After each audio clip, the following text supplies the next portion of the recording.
Good morning and welcome to the NBA Daily for November 5th, 2024. Coming up, Steph Curry and Paul George are back. Eric Nehm joins us to talk a little bit about the scuffling Bucks who dropped to 1-6 last night. And we pick our all Monday night team from the winners. Good morning, everybody. Good morning, S. We had 15 games last night, and that was incredible. My voice is barely here because we've been trying to figure out how we're going to cover all these games. We got to start with the big comebacks, S, because for the first time this season, we got a chance to see Paul George in a Sixers uniform in a regular season basketball game. And look, the results, they lost. They lost to the Suns. 118, 116, they're on the road. But I have to say that the early returns, just seeing him out there, even without Joel Embiid, immediately, so many of their pieces just made sense. Yeah, shocker, right? Paul George adding an all-star in is just good for the Philadelphia 76ers. I mean, obviously, there's been a lot of talk about the Sixers and the Embiid saga and everything, but this is incredibly good news for them, right? They came in saying that he was going to be on a minute restriction. He still played 32 minutes tonight, so it doesn't seem like it was that much of a minute restriction. Again, not the most effective as a scorer tonight. He only had 15 points, shot 4 of 14. I thought some of that was just rust, typical rust from a guy who had missed a couple of weeks of basketball. He started 0-5, by the way. Yeah, I mean, he was out of rhythm. Yeah, totally. And I also think some of the playmaking from him is really going to pop on this team because you saw a guy like Kershawn Yabusele just cooking the bear, right? He was hitting threes. George was connecting on a lot of them. I thought some of the dribble penetration made a lot of sense. So from Philly's perspective, this is still a pretty positive outcome, Yeah, and they were +3 in his minutes. Again, individual plus minus can kind of give you a read on what happened in that one game. Tyrese Maxey had 32 points in this game, and there were some times there where you could just tell Tyrese Maxey had an easier time just because Paul George was out there. Absolutely. A lot of guys getting better looks. But they were playing the Suns, man, and the Suns have kind of figured out who they are. They're 6-1 now. Kevin Durant had a huge game, 35 points, including the game winner, actually kind of two game winners. I thought Bradley Beal continues to look pretty good since he's come back. Yeah, I think Beal in general is working really well off of the ball. Tyus Jones is setting the table for some of these guys, I think, in a good way. I've had my gripes with how Jusuf Nurkic has started this season, but has really picked it up over the last couple of games, especially had a really good game tonight. 15 points, 15 rebounds, was effective against the Sixers. It helps when you're playing against Andre Drummond. Yeah, let's just be honest. That is true. Yeah. The opponent matters. But I mean, to the point about the identity of the Suns, they went on multiple streaks in this game where it was like the Suns have made 10 shots in a row. The Suns have made 8 shots in a row. And a lot of that is just the scoring prowess of Book and KD and Beal. And when they're going like that, man, they're really hard to beat. When Mike Budenholzer just gets him to do the make every shot offense, it is a beautiful thing. Steph Curry's back, guys. He only missed 3 games. The Warriors went 3-0 without him. They are now 1-0 since his return. They beat the Wizards 125-112. We had Steph versus Jordan Poole. We actually got some good Draymond and Jordan Poole interactions. Pointing, right? And it didn't get physical, which is also good. What'd you think about Steph? 24 points. I mean, he immediately when he's out there, all eyes go to Steph, and he looked good. I'm so happy this isn't a serious ankle injury. Yeah, I thought Steph, initially he was a little bit rusty out the gate, kind of like Paul George. But again, once he got into the rhythm of things, he just looked like regular old Steph. And it's important that they won those games. Obviously, the first 3 games without him. It's good that it wasn't too long term. But he just fit in seamlessly into what they do, right? They've been such a great defensive team. And now adding the score that is Steph, they just looked great. And besides, I thought the Wizards had a pretty fun game, too, which, I mean, that's another story for another day. The Wizards have been a low-key, a pretty interesting team to watch here early on. They got a lot of really fun young guys, obviously. Everyone's on top of Bilal Coulibaly now. But Bub Carrington's pretty good. Keyshawn George has kind of been a surprise. Canada, even Alex Starr has shown some stuff. So this was actually, it was a fun game for me to watch anyway because it's Steph Curry, but it was actually really good to get another chance to see some of these young Wizards. Coming up after the break, Eric Nehm stops by to tell us why maybe we should actually panic about the Bucks a little bit.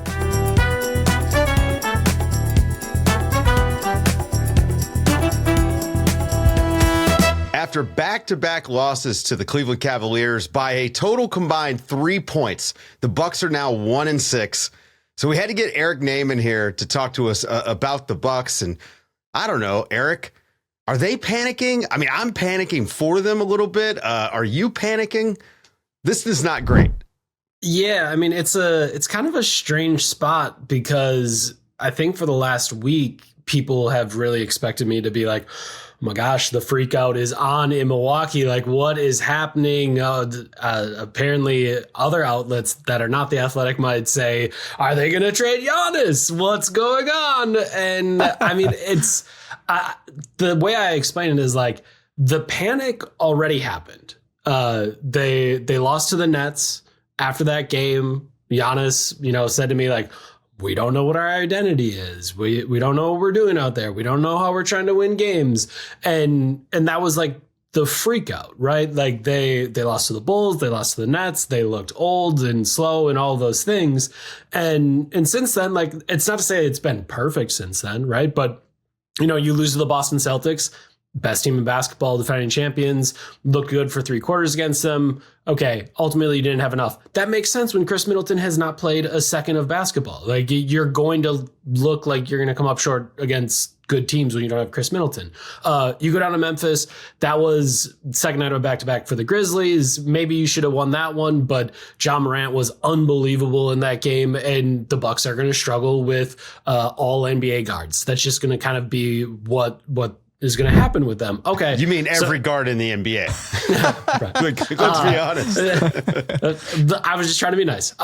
So you start there, and then all of a sudden you go to the Cleveland Cavaliers, playing maybe the best basketball in the entire league at the moment. You lose those 2 games, and again, a 1-6 start is disastrous. Like, let me be totally clear with that. 1-6 is disastrous. Like, I was talking to our colleague at The Athletic, Mike Vorkanoff, and, Vork reminded me that last year, the 6th seed Indiana Pacers won 47 games. So that means in the final 75 games, to get to 47, the Milwaukee Bucks would need to go 46-29. That's roughly a 600 win percentage. So they need to win 60% of their games the rest of the way to stay out of the play-in. That's based on last year. Maybe that number is 44 this year. Like, we don't know. But they have to be damn near perfect the rest of the year because of this spot that they're in. And I think the part that's like difficult to kind of wrap your head around is like, there's no getting around how bad the losses to the Bulls and the Nets are. And I understand. Well, the Nets loss is looking not as bad. Little better. I mean, they're a decent team.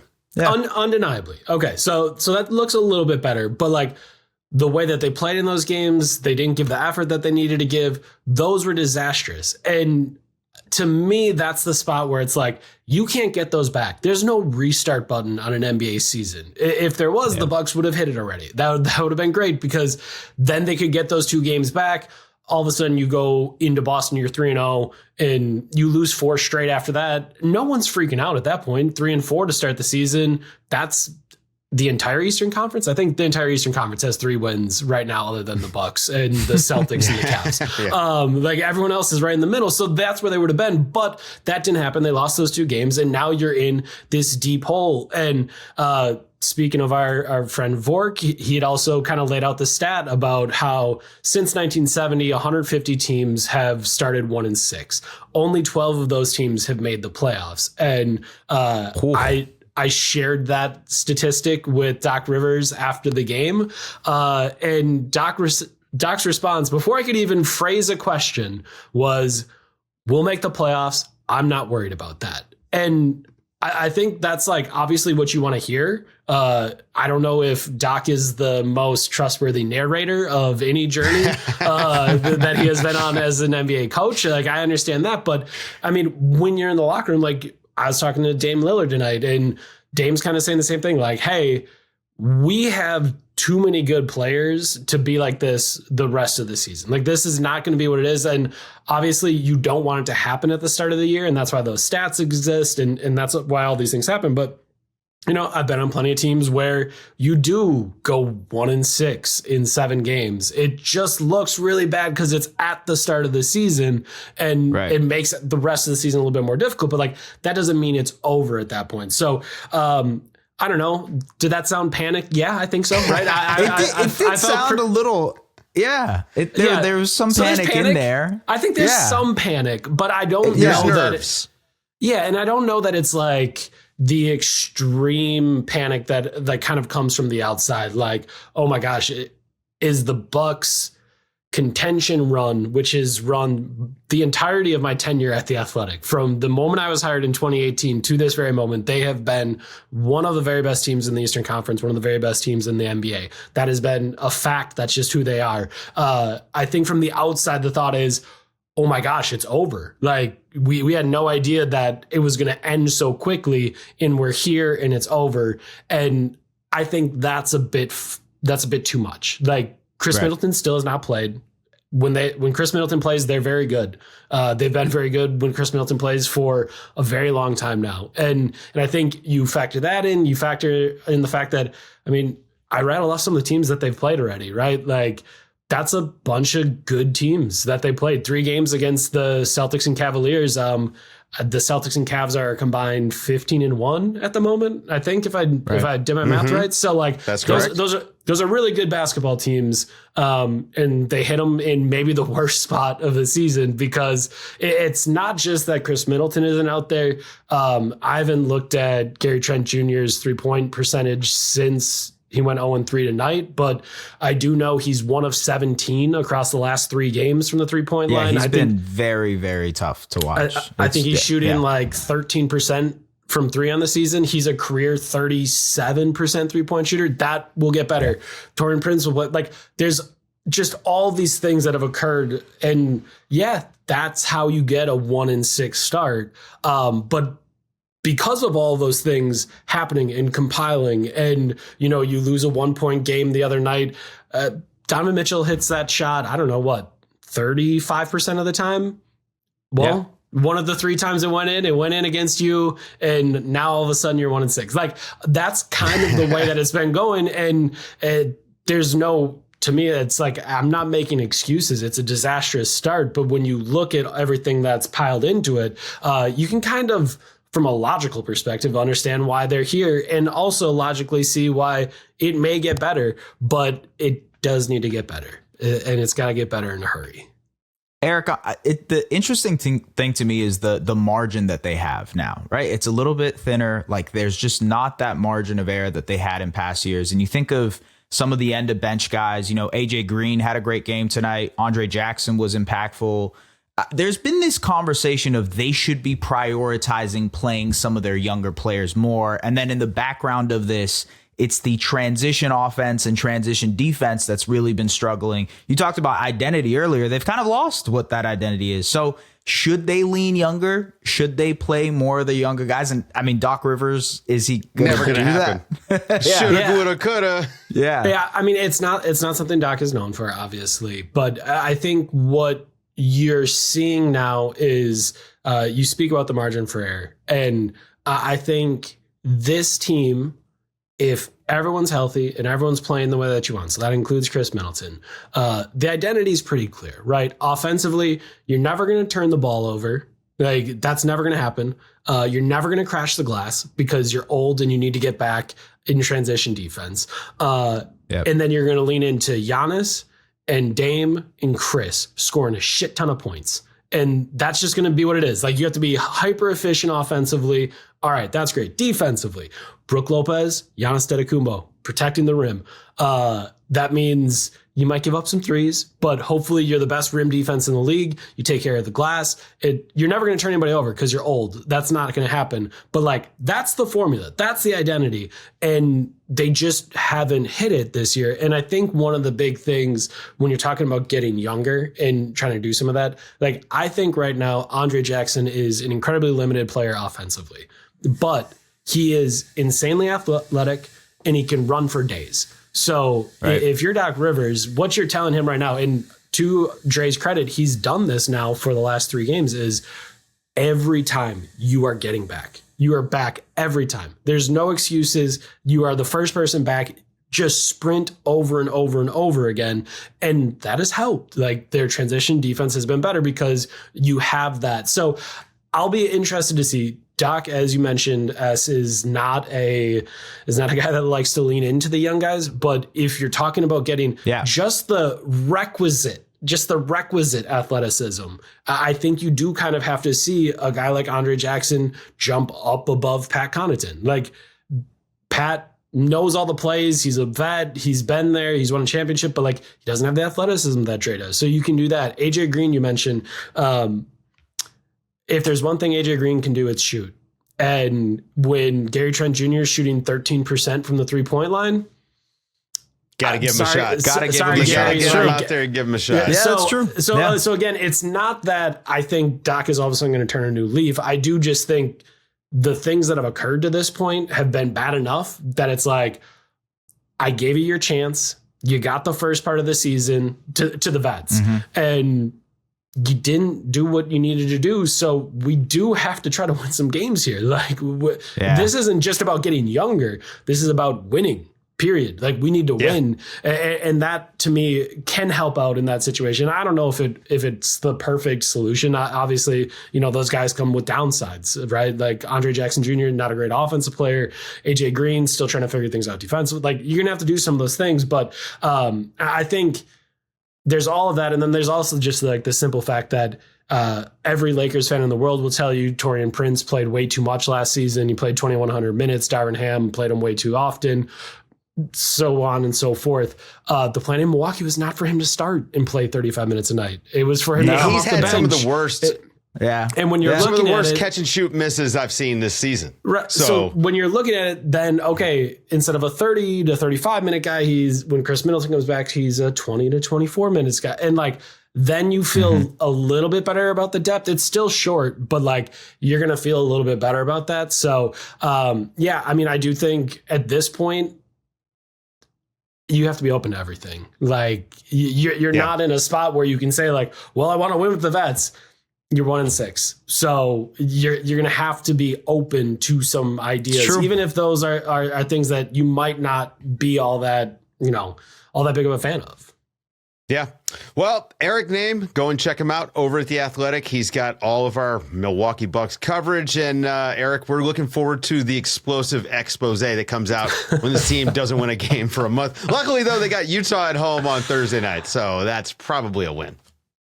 Don't say that. You have no idea if it is or it is not. Anything can happen with this team at this point. Coming up after the break, we highlight some of the best individual performances from Monday night with our all Monday night team. So the NBA had 15 games on Monday night, and they did this fun thing where they staggered all the start times 15 minutes. It was beautiful. The only thing that would have been better is if they would have started at noon Eastern and just given us basketball all day long. But you know what? I'm not going to complain. But a side sort of, I'm not going to say a benefit of this because there's so many games to wrap our head around. Totally. But we tried to figure out a way to talk about this stuff. And I think that we just had to go with the best individual performances from the night. So 15 games, and we got a good eyeball on just about every single one of them. And we made our all Monday night team. I love it. Here it is. Yeah. We've got Nikola Jokic, 28 points, 14 rebounds, 13 assists. They get the win against the Raptors. No Jamal Murray. They lose Aaron Gordon after 4 minutes in this game with it looks like a calf strain. Yeah. This is what Jokic does. Yeah, absolutely. I mean, look, he was dissecting the Raptors in the second half, and they just had no answers for him. Jakob Poeltl was good for a little bit. As soon as Jakob Poeltl fouled out, I texted you and I said, that game's over. Jokic is winning this thing. We talked about Kevin Durant already, 35 points. He had 15 in the fourth quarter and those game winners. We could just go all day about Kevin Durant and how great he is. Yeah. In that Cavs win over the Bucks, Darius Garland was ridiculous. 39 points, 8 assists, took over in the fourth, had 12 points there. And, as early on in the season for the Cavs, you see where Donovan Mitchell has kind of been the guy for them. And Garland's been good. He's been great. Being healthy is just such a huge benefit to him on the basketball court. Yeah, not having a broken jaw and losing 12 pounds helps. It seems. Kind of helps. Right? Yeah. But this was a game where Mitchell, he comes out hot. He scores 14 points in the first quarter. But then it's the Garland game. And gladly for the Cavs, like, this is a good thing for them to see that he can also get you 40. Yeah, remember that Knicks game a couple of weeks ago? Well, maybe like a week ago, where he just went off in the fourth quarter and destroyed the Knicks defense. I can see the wheels turning for Darius a little bit when it comes to just creation. And the shooting is obviously a huge bonus. He's shooting 40% from three right now, but he's been awesome, man. One of the best players in the league to start the season. And look, the 8 assists, man, some of these wraparound passes that he throws. I mean, I've been as high on his passing as I have been on his shooting. Alperen Şengün in the Rockets win over the Knicks, 25 points, 14 rebounds, 5 assists, 4 blocks, continues to be really good. I mean, again, that young team in the Knicks or in the Rockets, they got a big win over the Knicks. Yeah, I thought the Rockets did a really great job in that fourth quarter of like limiting the Knicks offensively with their switch-heavy defense. Guys like Amen Thompson and Tari Eason were feasting, but Şengün also had a great game and he led them in scoring. So got to give the love to Alpi. And then the Kings, Domantas Sabonis, 16 points, 16 rebounds, 7 assists. And also another game winner. There were so many close games tonight. And, Sabonis, he's not the guy that we think of when we think of, clutch time for the Kings. They've got De'Aaron Fox. They've got DeMar DeRozan. And what do you know? Sabonis gets a game winner. Yeah, so they gave it to Fox initially. It was a mid-range jump shot, isolation. He just missed it. And then, the incredible thing about Sabonis is how good he is as a rebounder. He had 16 tonight, got the offensive rebound, settled into a floater. The Kings win a good one after losing an ugly one against the Raptors on Saturday. So, good bounce back game. Yeah, it was a really fun night in the NBA. There were a lot of really good games. I mean, there were a lot of games. Yeah. And there were a lot of really good ones. Please keep the staggered times, NBA. Please. That would be fantastic. That's going to do it for today's show, folks. Thank you guys for listening. For Es Baraheni, I'm Dave DuFour, and this has been the NBA Daily. Thanks for waking up with us.